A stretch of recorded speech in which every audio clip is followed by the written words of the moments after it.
Hey guys, what's up? This is Brett with Brett's Reviews, and today I'm going to show you how to clear your time for regular maintenance light on your Volvo S60 or V70. This is going to work for hopefully 2001 to 2009. So this one's just saying time for regular maintenance. This is a time-based message.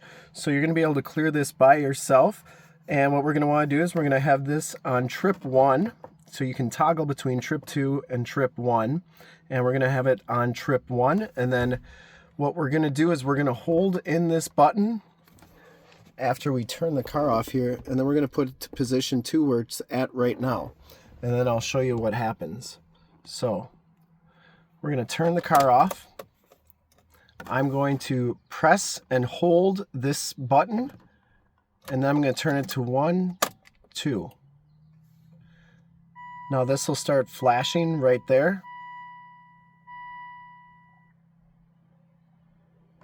When it starts flashing, you let go and you heard it beep.